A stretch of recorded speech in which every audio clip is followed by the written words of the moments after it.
Hello welcome back to 3D family. അപ്പോൾ എല്ലാവരും സുഖമായിട്ടിരിക്കുന്നു അല്ലല്ലേ? നമ്മളിവിടെ സുഖമായിരിക്കുന്നു. അപ്പോൾ രാത്രി മുഴുവൻ നല്ല മഴ കഴിഞ്ഞതിന് ശേഷം രാവിലെ ആയപ്പോഴത്തേക്കും അന്തരീക്ഷം ശാന്തമായി കിടക്കുന്നതാണ് നിങ്ങളിപ്പോൾ കണ്ടുകൊണ്ടിരിക്കുന്നത്. അപ്പോൾ ഇന്നത്തെ വീഡിയോ നമ്മുടെ മോർണിംഗ് റൂട്ടീനാണ്. അപ്പോൾ എന്തായാലും നമുക്ക് ഇന്നത്തെ വീഡിയോയിലേക്ക് പോകാം. അങ്ങനെ രാവിലെ ഒരു 6 മണി ആയപ്പോഴത്തേക്കും ഞാൻ എണീറ്റു. 5:45 ആയപ്പോഴത്തേക്കും ഉണർന്നതാണ്. പക്ഷേങ്കിൽ പാത്തു എണീപ്പിച്ച് വിട്ടില്ല. അവളെ ഒരു തരത്തിൽ ഉറക്കിയതിന് ശേഷമാണ് ഞാൻ എണീറ്റത്. പക്ഷെ ദിനു 5:30 ആയപ്പോഴത്തേക്കും എണീക്കും കേട്ടോ. ജിമ്മിൽ പോകുന്നത് കൊണ്ട് തന്നെ 5:30 ആയപ്പോഴത്തേക്കും എണീക്കും. അപ്പോൾ ദിനു എണീറ്റ് വന്നിട്ട് കട്ടൻ ചായയും അതുപോലെ മുട്ടയൊക്കെ പുഴുങ്ങാനായിട്ട് ഇട്ടിട്ടുണ്ടായിരുന്നു. അതുകൊണ്ട് തന്നെ ഞാൻ ഫ്രഷ് ആയിട്ട് വന്നപ്പോഴത്തേക്കും ഞാൻ കട്ടൻ ചായ എടുത്ത് കുടിക്കുകയാണ്. ദിനു ഇപ്പുറത്ത് നിന്ന് ജിമ്മിൽ പോകാനായിട്ട് റെഡിയാകുന്നുണ്ട് കേട്ടോ. അങ്ങനെ ഞാൻ അടുക്കളയിലേക്ക് വന്നപ്പോഴത്തേക്കും മുട്ടയാക്കി ഇങ്ങനെ റെഡിയായി വരുന്നുണ്ട്. അപ്പം മുട്ട പുഴുങ്ങാൻ ഇട്ടത് കൊണ്ട് തന്നെ കുറച്ച് സമയം എനിക്ക് ലാഭമായി കിട്ടി. അപ്പം നമുക്ക് ആ ഒരു സ്റ്റൗ ഒന്ന് ഒഴിഞ്ഞു കിട്ടുമല്ലോ പെട്ടെന്ന് തന്നെ. അങ്ങനെ ദിനു റെഡിയായി ജിമ്മിലേക്ക് പോകാനായിട്ട് ഇറങ്ങുകയാണ്. കുടിക്കാനായിട്ടുള്ള വെള്ളം മാത്രം കൊണ്ടുപോകും. ഇപ്പോൾ പോയി കഴിഞ്ഞാൽ ഒരു 6 മണി ആ ഒരു ടൈമിൽ പോയി കഴിഞ്ഞ് കഴിഞ്ഞാൽ ഒരു 7:30 7:45 ആ ഒരു ടൈം ആകും കേട്ടോ വരാനായിട്ട്. ഇനിയിപ്പോൾ നമ്മൾ ഇന്നത്തെ റെസിപ്പി എന്ന് പറയുന്നത് ഉണക്കക്കൊഞ്ച് തീയലാണ് കേട്ടോ. ഇതിന് മുന്നൊരു വീഡിയോക്കകത്ത് ഞാൻ പറയുന്നത് ഉണക്കക്കൊഞ്ച് തീയലാണെന്ന്. അപ്പോൾ ഉണക്കക്കൊഞ്ച് തീയലിൻ്റെ റെസിപ്പിയാണ് കാണിക്കുന്നത്. അപ്പോൾ ചട്ടി വെച്ച് ചൂടായി കഴിഞ്ഞപ്പോഴത്തേക്കും അതിലേക്ക് വെളിച്ചെണ്ണ ഒഴിച്ചു കൊടുത്ത് 1/2 ടീസ്പൂൺ കടുക് ഇട്ട് കൊടുത്ത് കടുക് പൊട്ടിക്കാം. പിന്നെ അതിൻ്റെ കൂട്ടത്തിൽ തന്നെ വറ്റൽമുളക് ഇട്ട് കൊടുക്കാം, അതുപോലെ കറിവേപ്പില ഇട്ട് കൊടുക്കാം. അപ്പം ചട്ടി ആയതുകൊണ്ടാണ് കേട്ടോ ഇങ്ങനെ പുകയുന്നത്. ഇനിയിപ്പോൾ ഇതിലേക്ക് ഇൻഗ്രീഡിയൻസ് ചേർത്ത് കഴിയുമ്പോഴത്തേക്കും ആ ഒരു പുകയൊക്കെ മാറും. ഇനി നമ്മൾ തലേ ദിവസം തന്നെ അരിഞ്ഞു വെച്ചിട്ടുണ്ടായിരുന്ന തീയലിന് വേണ്ട കൊച്ചുള്ളി, മുരിങ്ങയ്ക്ക, അതുപോലെ തന്നെ പടവലങ്ങ ഇട്ട് കൊടുക്കുകയാണ് കേട്ടോ. അപ്പോൾ ഞാനൊരു 15 കൊച്ചുള്ളിയും അതുപോലെ തന്നെ ഒരു മുരിങ്ങയ്ക്കായും ഒരു പടവലങ്ങയുടെ 1/4 ഭാഗവും കൂടെ കട്ട് ചെയ്തിട്ട് അതും കൂടെയാണ് എടുത്ത് വെച്ചിട്ടുണ്ടായിരുന്നത്. അപ്പോൾ ഇങ്ങനെ എടുത്ത് വെക്കുന്നത് കൊണ്ട് തന്നെ തീയൽ രാവിലെ വെക്കാനായിട്ട് വളരെ ഈസിയാണ് കേട്ടോ. അപ്പോൾ നമ്മളിത് നന്നായിട്ടൊന്ന് മിക്സ് ചെയ്ത് കൊടുക്കാം. അതിലൊരു വറ്റൽമുളക് താഴെ പോയായിരുന്നു കേട്ടോ. ഇനി അതിൻ്റെ കൂട്ടത്തിൽ ആവശ്യത്തിന് ഉപ്പും കൂടി ഇട്ടിട്ട് നമുക്ക് നന്നായിട്ടൊന്ന് ഇളക്കി കൊടുക്കാം. ഇനിയിപ്പോൾ ഇത് ഇവിടെ കിടന്ന് നന്നായിട്ട് വഴണ്ട് വരട്ടെ കേട്ടോ. അപ്പോഴേക്കും പാത്തു എണീറ്റ് വന്നിട്ട് അവൾ വീണ്ടും ഉറങ്ങി. അപ്പോൾ സോഫയിലേക്ക് ഞാൻ കിടത്തിയതാകുമ്പോൾ എനിക്ക് കിച്ചണിൽ നിന്നുകൊണ്ട് അവളെ കാണുകയും ചെയ്യാം, അവൾ അവിടെ കിടന്ന് ഉറങ്ങുകയും ചെയ്യും. അങ്ങനെ അവൾ അവിടെ കിടന്ന് ഉറങ്ങുന്നുണ്ട്. ഇനിയിപ്പോൾ ഞാൻ കാണിക്കുന്നത് കൊഞ്ച് ഞാൻ തലേന്ന് തന്നെ ക്ലീൻ ചെയ്ത് വെച്ചിരിക്കുന്നതാണ്. ഉണക്കക്കൊഞ്ച് നാട്ടിൽ നിന്ന് അച്ഛനും അമ്മയും വന്നപ്പോൾ കൊണ്ടുവന്നായിരുന്നു. അപ്പോൾ ഉണക്കക്കൊഞ്ചിൻ്റെ തലയും വാലും എല്ലാം കളഞ്ഞിട്ട് ഞാനത് വറുത്ത് വെച്ചേക്കാണ് കേട്ടോ. അപ്പോൾ ഇങ്ങനെ വറുത്ത് വെക്കുന്നത് കൊണ്ട് തന്നെ രാവിലെ നമുക്ക് ഇനി ഇതിൻ്റെ പണിക്ക് പോകേണ്ട ആവശ്യമില്ല, അത്രയും സമയം ലാഭിക്കാനായിട്ട് പറ്റും. അതുപോലെ തന്നെ തലേന്ന് തന്നെ ഞാൻ തേങ്ങയാണെങ്കിലും വറുത്ത് വെക്കും കേട്ടോ. ഇപ്പോൾ ഏത് തീയലിനുള്ളതാണെങ്കിലും ഞാൻ തലേന്ന് തന്നെ വറുത്ത് വയ്ക്കും. രാവിലെ തേങ്ങയൊക്കെ വറുക്കാൻ പോയി കഴിഞ്ഞ് കഴിഞ്ഞാൽ നമുക്ക് സമയം പെട്ടെന്ന് പോകും. അപ്പം ഞാൻ തലേന്ന് തേങ്ങ വറുത്തത് എങ്ങനെയാണെന്ന് കാണിച്ചു തരാം.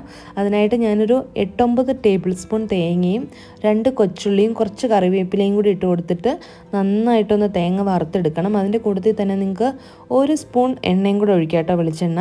അപ്പോൾ ഞാൻ ആ വെളിച്ചെണ്ണ ഒഴിക്കുന്നത് കാണിച്ചിട്ടില്ല. എന്നിട്ട് നമുക്ക് നന്നായിട്ടൊന്ന് വറുത്തെടുക്കണം. കണ്ടിന്യൂസ് ആയിട്ട് വറുത്തുകൊണ്ടിരിക്കണം കേട്ടോ. വേണമെന്നുണ്ടെങ്കിൽ ഈ തേങ്ങ മിക്സിയുടെ ജാറിലിട്ട് ഒന്ന് ക്രഷ് ചെയ്തിട്ട് ഇടുകയാണെങ്കിൽ പെട്ടെന്ന് ഒരേപോലെ നമുക്കൊന്ന് വറുത്ത് എടുക്കാനായിട്ട് പറ്റും. അങ്ങനെ വറുത്തെടുത്ത് വരുന്ന സമയത്ത് നമുക്ക് ഇതിലേക്ക് പൊടികൾ ചേർത്ത് കൊടുക്കണം. ഒരു 2 ടീസ്പൂൺ കാശ്മീരി ചില്ലി പൗഡറും 1 ടീസ്പൂൺ മല്ലിപ്പൊടിയും 1/4 ടീസ്പൂൺ മഞ്ഞൾപ്പൊടിയും കൂടെ ചേർത്തിട്ട് പൊടികളുടെ പച്ചമണം മാറുന്നിടം വരെ നമുക്ക് ഇളക്കി കൊടുക്കണം. അതിനുശേഷം ചൂടാറിയിട്ട് ഒരു ടിന്നിലിട്ട് അടച്ച് വയ്ക്കാം. എന്നിട്ട് രാവിലെ എടുത്തിട്ട് ഞാൻ ജസ്റ്റ് ഒന്നുകൂടെ ഒന്ന് ചൂടാക്കുന്നുണ്ട് കേട്ടോ. നമുക്ക് എളുപ്പത്തിലൊന്ന് അരഞ്ഞ് കിട്ടാനായിട്ട് ഞാൻ ജസ്റ്റ് ഒന്ന് ചൂടാക്കുന്നുണ്ട്. അതങ്ങനെ ഒന്ന് ചൂടായി വരണം. അതിനുശേഷം അതിൻ്റെ ചൂട് ഒരുപാടായിട്ടുണ്ടെങ്കിൽ ആറിയിട്ട് മാത്രമേ അരയ്ക്കാവുള്ളൂ, അല്ലാന്നുണ്ടെങ്കിൽ ആ ചെറു ചൂടോടുകൂടി അരയ്ക്കാം. ഇനിയിപ്പം ഞാനിത് വിപ്പ് ചെയ്ത് നന്നായിട്ടൊന്ന് ഗ്രൈൻഡ് ചെയ്തെടുക്കുകയാണ്. വെള്ളം ചേർക്കാതെ വേണം അരയ്ക്കാനായിട്ട്. അവിടെ ആവി പറക്കുന്നത് ചൂട് വെള്ളത്തിൽ നിന്നാട്ടോ, മിക്സിയിൽ നിന്നല്ല. അപ്പോൾ അത് നന്നായിട്ട് ഗ്രൈൻഡ് ചെയ്ത് വെച്ചിട്ടുണ്ട്. അതിൻ്റെ കൂട്ടത്തിൽ തന്നെ ഞാൻ ഇന്ന് ഉരുളക്കിഴങ്ങ് മെഴുക്കുവരട്ടിയാണ് ഉണ്ടാക്കുന്നത്. അപ്പോൾ ഇവിടെ ഉരുളക്കിഴങ്ങ് മെഴുക്കുവരട്ടി നമുക്ക് എല്ലാവർക്കും ഇഷ്ടമാണ് കേട്ടോ. അപ്പോൾ ഇന്ന് കൊഞ്ച് തീയലും അതുപോലെ ഉരുളക്കിഴങ്ങ് മെഴുക്കുവരട്ടിയാണ് നമുക്ക് ലഞ്ചിന്. അപ്പം മെഴുക്കുവരട്ടി ഇവിടെ റെഡിയായി വരുന്നുണ്ട്. അപ്പോഴത്തേക്കും നമ്മുടെ ഉള്ളിയും അതുപോലെ തന്നെ പടവലങ്ങയും മുരിങ്ങയ്ക്കും ഒക്കെ നന്നായിട്ട് വഴണ്ട് വന്നു. അപ്പം നമ്മൾ ആ പേസ്റ്റാക്കി വെച്ചിരിക്കുന്ന ആ ഒരു തേങ്ങ ഉണ്ടല്ലോ, അത് ഞാൻ ഇതിലേക്ക് ചേർത്ത് കൊടുക്കുകയാണ്. അപ്പോൾ വെള്ളം ചേർക്കാതെ അരയ്ക്കാനായിട്ട് പ്രത്യേകം ശ്രദ്ധിച്ചേക്കണം. അപ്പോൾ എണ്ണയൊക്കെ അതിനകത്തുള്ളത് കൊണ്ട് തന്നെ നന്നായിട്ട് നമുക്ക് അരഞ്ഞ് കിട്ടും. അപ്പോൾ വറുത്തരച്ച് വെക്കുന്ന കറികൾക്കൊക്കെ ഒരു പ്രത്യേക ടേസ്റ്റ് അല്ലേ. അപ്പം അത് ഇതിലേക്ക് ചേർത്ത് കൊടുത്തിട്ട് ഞാൻ നന്നായിട്ടൊന്ന് മിക്സ് ചെയ്യാണ്. അങ്ങനെ മിക്സ് ചെയ്ത് കൊടുത്തിട്ട് നമ്മൾ ഉണക്കക്കൊഞ്ച് ഫ്രൈ ചെയ്ത് വെച്ചിരുന്നത് നന്നായിട്ടൊന്ന് വാഷ് ചെയ്തിട്ട് അതും കൂടി ഇതിലേക്ക് ഇടുക കേട്ടോ. അപ്പോൾ ഉണക്കക്കൊഞ്ചിൻ്റെ അളവ് പറഞ്ഞു കഴിഞ്ഞാൽ ഒരു കൈപ്പിടി ഉണ്ടാവും. നമ്മൾ ക്ലീൻ സ്ട്രെയിൻ ചെയ്ത് വരുമ്പോഴത്തേക്കും ഒരു കൈപ്പിടി ഉണ്ടാവും. അത് ഇതിലേക്ക് ഇട്ട് കൊടുത്തിട്ട് അതും കൂടെ ഞാൻ നന്നായിട്ടൊന്ന് മിക്സ് ചെയ്യുകയാണേ. ഇനിയിപ്പോൾ ആ മിക്സിയുടെ ജാറ് കഴുകി അതിൽ നിന്നും വെള്ളം ഒഴിക്കുകയാണ്. കാരണം അതിലെ അരപ്പെല്ലാം നമുക്ക് എടുക്കാനായിട്ട് അതിൻ്റെ കൂട്ടത്തിൽ ആവശ്യത്തിന് വെള്ളം കൂടെ ചേർത്ത് കൊടുക്കാം. അപ്പോൾ എത്രത്തോളം ഗ്രേവി വേണം എന്നനുസരിച്ചിട്ട് നിങ്ങൾ വെള്ളം ഒഴിച്ച് കൊടുക്കാം. ചിലർക്ക് നല്ല തിക്കായിട്ടിരിക്കുന്ന തീയലായിരിക്കും ഇഷ്ടം, ചിലർക്ക് കുറച്ച് ലൂസായിട്ടിരിക്കുന്നതായിരിക്കും. അങ്ങനെ ആ ഒരു വെള്ളം തിളച്ച് വന്നു കഴിയുമ്പോൾ അതിലേക്ക് ഒരു മീഡിയം സൈസിലുള്ള തക്കാളി, നന്നായിട്ട് പഴുത്ത ഒരു തക്കാളി അരിഞ്ഞതും കൂടി ഞാൻ ഇട്ട് കൊടുക്കുന്നുണ്ട്. ഇനി ഇത് നമുക്കൊരു മീഡിയം ഫ്ലെയിമിൽ മൂടി വെച്ചിട്ട് കുക്ക് ചെയ്തെടുക്കാം. അപ്പോഴേക്കും പാത്തു എണീറ്റു. ദിനു ജിമ്മിന്ന് വന്നിട്ട് ഗ്രീൻ ടീ ഒക്കെ കുടിക്കുക കേട്ടോ. പാത്തു രാവിലെ തന്നെ ഇരുന്ന് നെയിൽ പോളിഷ് അടിക്കുന്നുണ്ട്. അപ്പോൾ ഇപ്പോൾ 2 ദിവസമായിട്ട് നെയിൽ പോളിഷ് ഇട്ട് ദേഹത്തും അതുപോലെ തന്നെ ടൈലയിലും ഒക്കെ ആക്കുന്നതാണ് ഹോബി. അപ്പോൾ നമ്മുടെ അരിയൊക്കെ വെന്തു, ചോറൊക്കെ റെഡിയായി. അപ്പോൾ ഞാൻ അതൊന്ന് വാർത്തിടുകയാണ്. അപ്പോഴേക്കും നമ്മുടെ അടുത്ത അടുപ്പ് ഒഴിഞ്ഞു. അപ്പോൾ ഞാൻ അടുത്ത കറിക്കുള്ള കാര്യങ്ങൾ നോക്കി. മുട്ടക്കറിക്ക് വേണ്ടിയിട്ട് സവോളയൊക്കെ വഴറ്റാനായിട്ട് വെച്ചിട്ടുണ്ട്. അപ്പോൾ നമ്മുടെ 3 അടുപ്പും ഫില്ലാണല്ലേ. അപ്പോൾ രാവിലെ എല്ലാ വീടുകളിലും എല്ലാ അമ്മമാരും ഇങ്ങനെ തന്നെയായിരിക്കും. ഒട്ടും സമയം കളയാതെ ഓരോന്ന് മാറ്റും തോറും അടുത്തത് വെച്ചുകൊണ്ടിരിക്കുക. അതിപ്പോൾ 3 അടുപ്പുള്ളവരാണെങ്കിലും 4 അടുപ്പുള്ളവരാണെങ്കിലും എല്ലാം ഫില്ലായിരിക്കും. എന്നെങ്കിൽ മാത്രമേ രാവിലെ നമുക്ക് എല്ലാവരും പോകുന്നതിന് മുന്നേ പണികളൊക്കെ തീർക്കാനായിട്ട് പറ്റുള്ളൂ. അങ്ങനെ കൊഞ്ചു തീയലൊക്കെ ഇവിടെ റെഡിയായി വന്നിട്ടുണ്ട്. ലാസ്റ്റായിട്ട് ഞാൻ അതിലേക്ക് ഒരു നുള്ള് ഉലുവ വറുത്ത് പൊടിച്ചതും അതുപോലെ ഉപ്പ് നോക്കിയപ്പോൾ ഇത്തിരി ഉപ്പ് കുറവായിരുന്നു, അതും കൂടെ ചേർത്ത് കൊടുത്തിട്ടുണ്ട്. ഇനി അത് ജസ്റ്റ് ഒന്ന് തിളച്ച് കഴിയുമ്പോൾ നമുക്കത് വാങ്ങി വെക്കാം. അങ്ങനെ മുട്ടക്കറിയും ആ ഒരു സമയം കൊണ്ട് റെഡിയായി. അപ്പോൾ ഞാൻ കുറേ ദിവസമായിരുന്നു ചുമന്ന മുട്ടക്കറി വെച്ചിട്ട്. ഈയിടെയൊക്കെ തേങ്ങാപ്പാൽ ഒഴിച്ച് മുട്ടക്കറിയാണ് വെച്ചുകൊണ്ടിരുന്നത്. അപ്പോൾ മുട്ടക്കറി റെഡിയായി കഴിഞ്ഞപ്പോൾ അതേ പാത്രത്തിൽ തന്നെ കഴുകിയതിന് ശേഷം ഞാൻ പൂരി ഉണ്ടാക്കിയെടുക്കുകയാണ്. അപ്പോൾ പൂരിക്കൊക്കെ മാവ് നേരത്തെ കുഴച്ച് വെച്ചായിരുന്നു. ഇപ്പോൾ എല്ലാം പരത്തിയും വെച്ചിട്ടുണ്ട്. ഇനിയിപ്പോൾ ഒന്ന് പൂരി ഫ്രൈ ആക്കി എടുത്താൽ മാത്രം മതി. അങ്ങനെ പൂരി ഓരോന്ന് ഇനിയിപ്പോൾ ഫ്രൈ ആക്കി എടുക്കണം.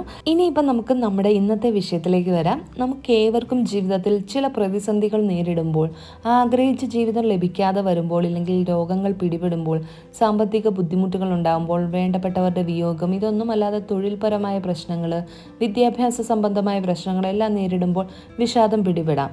ഈ വിഷാദം ക്രമേണ വിഷാദ രോഗത്തിലേക്ക് മാറുകയും ചെയ്യുന്നു. ഈ സമയത്ത് നെഗറ്റീവ് തോട്ട്സ് നമ്മുടെ ഉള്ളിൽ നിറയുകയും ഇനി ജീവിച്ചിരുന്നിട്ട് കാര്യമില്ല എന്ന് ചിന്തിക്കുകയും ചെയ്യുന്നു. ആത്മഹത്യ എല്ലാത്തിനും പരിഹാരമാണ് എന്ന് ഒരു നിമിഷത്തെ തോന്നലാണ് ഓരോരുത്തരെയും ജീവിതം അവസാനിപ്പിക്കാനായിട്ട് പ്രേരിപ്പിക്കുന്നത്. ആത്മഹത്യ ചെയ്യാൻ തുനിയുന്നവർ ഒന്ന് ചിന്തിച്ചാൽ മതി. നിങ്ങൾ ആത്മഹത്യ ചെയ്താൽ നിങ്ങൾക്ക് മാത്രമാണ് നഷ്ടം, അല്ലാതെ ഈ ലോകത്ത് പ്രത്യേകിച്ച് ഒരു മാറ്റവും ഉണ്ടാകാനായിട്ട് പോകുന്നില്ല. വേണ്ടപ്പെട്ടവർ കുറച്ച് ദിവസം അല്ലെങ്കിൽ കുറച്ച് നാൾ സങ്കടപ്പെടും. അത് കഴിഞ്ഞാലോ അവർ അവരുടെ ജീവിത തിരക്കുകളിലേക്ക് പോവുകയും ചെയ്യും. മരിക്കാൻ കാണിക്കുന്നതിൻ്റെ പകുതി ധൈര്യം മതി അന്തസ്സായിട്ടൊന്ന് ജീവിച്ച് കാണിക്കാനായിട്ട്. ആത്മഹത്യ ജീവിതത്തിൽ നിന്നുള്ള ഒളിച്ചോട്ടം മാത്രമാണ്. പൊരുതി ജീവിക്കാനായിട്ട് വേണം നമ്മൾ പഠിക്കാനായിട്ട്. ജീവിതം സുഖവും ദുഃഖവും സന്തോഷവും സങ്കടവും എല്ലാം അടങ്ങിയതാണ്. ആരും എല്ലാം കൊണ്ടും സന്തോഷത്തോടെ ജീവിക്കുന്നില്ല. നമ്മൾ മറ്റുള്ളവരെ വെച്ച് നമ്മുടെ ജീവിതത്തെ കമ്പയർ ചെയ്യാതിരിക്കാനായിട്ട് ശ്രദ്ധിക്കണം. ഇപ്പോൾ ഏറ്റവും കൂടുതൽ കേൾക്കുന്ന ആത്മഹത്യകൾ കല്യാണം കഴിഞ്ഞ പെൺകുട്ടികൾ ഭർത്താവിൻ്റെ വീട്ടിൽ ആത്മഹത്യ ചെയ്തതാണ്. എന്തിനാണ് ഇങ്ങനെ ജീവിതത്തിൽ തോറ്റു കൊടുക്കുന്നത്? ഭർത്താവിനോ കുടുംബക്കാർക്കോ നിങ്ങളെ വേണ്ട എങ്കിൽ ജീവിതം അവസാനിപ്പിക്കണമെന്ന് ആര് പറഞ്ഞു? ഇനി പിടിച്ചു നിൽക്കുവാൻ ജീവിക്കുവാനുള്ള കരുത്ത് നിങ്ങൾ ആർജിച്ചെടുക്കണം. ഒരു പ്രയാസങ്ങളും സ്ഥിരമായി നിൽക്കുന്നതല്ല. നല്ലൊരു ജീവിതം നമുക്ക് മുന്നിലും ഉണ്ടാവുമെന്ന് വിശ്വസിച്ച് മറ്റാര് വിചാരിച്ചാലും ജീവിതത്തിൽ തോൽക്കരുത്. നമ്മൾ തന്നെ വിചാരിക്കണം നമ്മുടെ ജീവിതം എന്താവണമെന്ന്.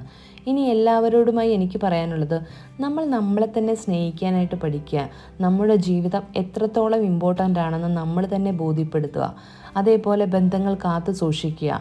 നമ്മുടെ വിഷമങ്ങളും സന്തോഷങ്ങളും കേൾക്കാൻ, പങ്കിടാൻ പറ്റുന്ന, നമ്മളെ മനസ്സിലാക്കുന്ന, വിശ്വസിക്കുന്ന ആളുകളുമായി ഷെയർ ചെയ്താൽ തന്നെ ഒരുപാട് ആശ്വാസം കിട്ടും. പിന്നെ നെഗറ്റീവ് തോട്ട്സ് വന്നാൽ അതിനെ ഓവർകം ചെയ്യാൻ നിങ്ങൾക്ക് ഇഷ്ടമുള്ള കാര്യങ്ങളിൽ എൻഗേജ്ഡ് ആവുക. എപ്പോഴും ആക്റ്റീവായിട്ടിരിക്കാനായിട്ട് ശ്രദ്ധിക്കുക.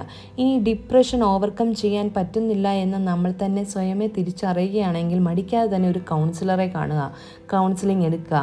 കൗൺസിലറിന്, സൈക്യാട്രിസ്റ്റിനൊക്കെ നമ്മളെ എളുപ്പത്തിൽ ജീവിതത്തിലേക്ക് മടക്കി കൊണ്ടുവരാനായിട്ട് സാധിക്കും.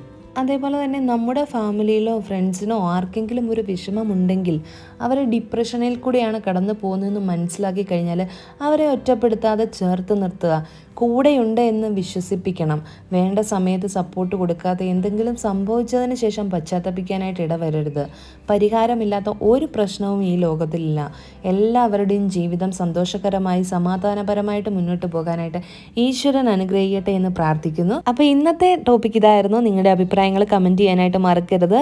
അങ്ങനെ ബ്രേക്ക്ഫാസ്റ്റും എല്ലാം കഴിഞ്ഞതിന് ശേഷം ദിനു ഓഫീസിലേക്ക് പോയി. പാത്തൂസിനാണെങ്കിൽ പൂരി മുട്ടക്കറിയും ഭയങ്കരമായിട്ട് ഇഷ്ടപ്പെട്ടു. മുട്ടക്കറി കുറേ ദിവസം കൂടി ഉണ്ടാക്കുന്നതായതുകൊണ്ട് തന്നെ അങ്ങനെ നാളെ ഇത് തന്നെ ഉണ്ടാക്കി തരണേന്നൊക്കെ എൻ്റെ അടുത്ത് പറഞ്ഞു. അങ്ങനെ അതിനുശേഷം ഞാൻ പാത്രങ്ങളെല്ലാം ഒന്ന് കഴുകി വെക്കുകയാണ് കേട്ടോ. പാത്രമെല്ലാം കഴുകി കഴിഞ്ഞപ്പോഴത്തേക്കും നമ്മുടെ കൗണ്ടർ ടോപ്പൊക്കെ ജസ്റ്റ് ഒന്ന് തുടച്ചിടുകയാണ്, ഒരു ജസ്റ്റ് ഒന്ന് ക്ലീൻ ചെയ്തിടുകയാണ് കേട്ടോ, ഡീപ്പ് ക്ലീനിങ് ഒന്നുമല്ല. അപ്പം തുടയ്ക്കുന്ന കൂട്ടത്തിൽ ഞാൻ ഓവനും അതുപോലെ തന്നെ നമ്മുടെ കിച്ചണിൻ്റെ ടൈല്, സ്റ്റൗവ് അങ്ങനെ എല്ലാം ജസ്റ്റ് ഒന്ന് തുടച്ച് ക്ലീനാക്കി ഇടുന്നുണ്ട്. അപ്പോൾ രാവിലെ തന്നെ അങ്ങനത്തെ ക്ലീനിങ് പരിപാടികളെല്ലാം കഴിഞ്ഞ് കഴിഞ്ഞാൽ നമ്മുടെ അടുക്കളയിലെ പണി അങ്ങ് കഴിയും കേട്ടോ. അങ്ങനെ ഫുള്ളായിട്ട് അടുക്കള ക്ലീൻ ആക്കിയിട്ടുണ്ട്. സിങ്കൊക്കെ നന്നായിട്ട് വാഷ് ചെയ്തു. അപ്പോൾ സിങ്കൊക്കെ അപ്പം പാത്രം കഴുകിയതിന് ശേഷം ക്ലീൻ ചെയ്തിടുകയാണെങ്കിൽ വൃത്തിയായിട്ട് കിടന്നോളൂ. അതിനുശേഷം ഞാൻ നമ്മുടെ ബാൽക്കണിയൊക്കെ ഒന്ന് ഓപ്പൺ ചെയ്തിടുകയാണ്. അതുപോലെ തന്നെ ഹോളൊക്കെ ഒന്ന് ക്ലീൻ ചെയ്യാനായിട്ടുണ്ട്. അങ്ങനെ ഹോളൊക്കെ ക്ലീൻ ചെയ്തു. പാത്തുവിന് കാർട്ടൂണൊക്കെ വെച്ച് കൊടുത്തിട്ടുണ്ട്. വീണ്ടും അവിടെ നിന്ന് നെയിൽ പോളിഷ് അടിക്കുകയാണ് കേട്ടോ. പിന്നെ ഡൈനിങ് ടേബിളൊക്കെ വൃത്തിയാക്കിയതിന് ശേഷം അതിൽ കുടിക്കാനായിട്ടുള്ള വെള്ളമൊക്കെ ഒഴിച്ച് ജഗ്ഗിൽ വെച്ചിട്ടുണ്ട്. പിന്നെ ഇന്ന് ഷീറ്റ് മാറ്റേണ്ട ദിവസമായിരുന്നു. അപ്പോൾ ഷീറ്റ് മാറ്റിയിട്ട് അത് വാഷിംഗ് മെഷീനിലേക്ക് കഴുകാനായിട്ട് ഇട്ടിട്ടുണ്ട്. അപ്പോൾ അതവിടെ കിടന്ന് ഇങ്ങനെ കറങ്ങുന്നുണ്ട്. പിന്നെ വന്നിട്ട് ഞാൻ ഇന്ന് ഏറ്റവും വലിയൊരു ജോലി എന്ന് പറയുന്നത് പാത്തു ടൈല് ഫുള്ളായിട്ട് അവിടെ ഇവിടെയൊക്കെ നെയിൽ പോളിഷ് വീഴിച്ചിട്ടുണ്ട്. അപ്പോൾ അതൊക്കെ ഒന്ന് റിമൂവർ ഇട്ടിട്ട് ഞാനൊന്ന് തുടച്ച് മാറ്റുകയാണ് കേട്ടോ. ഒരുപാട് സ്ഥലത്തുണ്ടായിരുന്നു, അപ്പോൾ അതെല്ലാം ഒന്ന് തുടച്ച് മാറ്റി, അല്ലാതെ പിന്നെ അത് പോവില്ല. അങ്ങനെ തുടച്ച് മാറ്റിയിട്ട് പിന്നെ പാത്തുവിൻ്റെ കയ്യിലും കാലയിലും ഒക്കെ നെയിൽ പോളിഷ് മാറ്റിയിട്ട് നഖമൊക്കെ ഒന്ന് വെട്ടുകയാണ്. അപ്പം ഈ ഒരാഴ്ചയിൽ 2 ദിവസമൊക്കെ നമ്മൾ നഖം വെട്ടേണ്ടി വരും. പ്രത്യേകിച്ച് കുഞ്ഞുങ്ങളുടെ പെട്ടെന്നാണ് നഖം വളരുന്നത്. അപ്പോൾ അവളെ പിടിച്ചിരുത്തി നഖമൊക്കെ ഒന്ന് വെട്ടിക്കളയാണ്. അത് കഴിഞ്ഞിട്ട് ബെഡ്റൂമിലേക്ക് വന്ന് നമ്മുടെ ബെഡ്ഷീറ്റൊക്കെ മാറ്റി വിരിച്ചു. റൂമൊക്കെ ഒന്ന് ക്ലീൻ ചെയ്തെടുത്തിട്ടുണ്ട്. അപ്പോൾ ഇന്ന് 2 റൂമിലെയും ബെഡ്ഷീറ്റ് മാറ്റണമായിരുന്നു. അപ്പോൾ ഒരു റൂം ക്ലീൻ ചെയ്തതിന് ശേഷം അടുത്ത റൂമിലും വന്ന് ബെഡ്ഷീറ്റൊക്കെ ഒന്ന് മാറ്റി വിരിച്ചു. അച്ഛനും അമ്മയും പോയതിന് ശേഷം ഈ റൂമിൽ പിന്നെ ആരും അങ്ങനെ കയറാറില്ല കേട്ടോ. മറ്റേ പാത്തു എപ്പോഴും ഇതിനകത്തായിരുന്നു, അച്ഛൻ്റെ അമ്മയുടെയും കൂടെ. അങ്ങനെ അതെല്ലാം കഴിഞ്ഞതിന് ശേഷം പാത്തുവിനെ കുളിപ്പിച്ചു. പാത്തു കുളിയൊക്കെ കഴിഞ്ഞ് മിടുക്കിയായിട്ട് ഇങ്ങനെ കാർട്ടൂണൊക്കെ കണ്ടുകൊണ്ടിരിക്കുകയാണ് കേട്ടോ. ഇനി പാത്തുവിന് കഴിക്കാനായിട്ട് എന്തെങ്കിലും കൊടുക്കണം. അപ്പോൾ ഇതായിരുന്നു നമ്മുടെ ഇന്നത്തെ വീഡിയോ. അപ്പോൾ രാവിലെ തന്നെ കുക്കിങ്ങും ക്ലീനിങ്ങും നമ്മുടെ ജോലികളൊക്കെ കഴിയുകയാണെങ്കിൽ നമുക്ക് വേണ്ടിയിട്ട് കുറച്ച് സമയം നമുക്ക് മാറ്റി വെക്കാനായിട്ട് കിട്ടും. അപ്പോൾ ഇന്നത്തെ വീഡിയോ നിങ്ങൾക്ക് എല്ലാവർക്കും ഇഷ്ടപ്പെട്ട് കാണുമെന്ന് വിചാരിക്കുന്നു. ഇഷ്ടപ്പെട്ടെങ്കിൽ ലൈക്ക് ചെയ്യാനും ഷെയർ ചെയ്യാനും കമൻറ്റ് ചെയ്യാനും, സബ്സ്ക്രൈബ് ചെയ്യാതെ കാണുന്നവർ ദയവായി ഒന്ന് സബ്സ്ക്രൈബ് ചെയ്യാനും മറക്കരുത്. പുതിയൊരു നല്ല വീഡിയോയുമായിട്ട് വരുന്നവരേക്കും എല്ലാവർക്കും നന്ദി, നമസ്കാരം.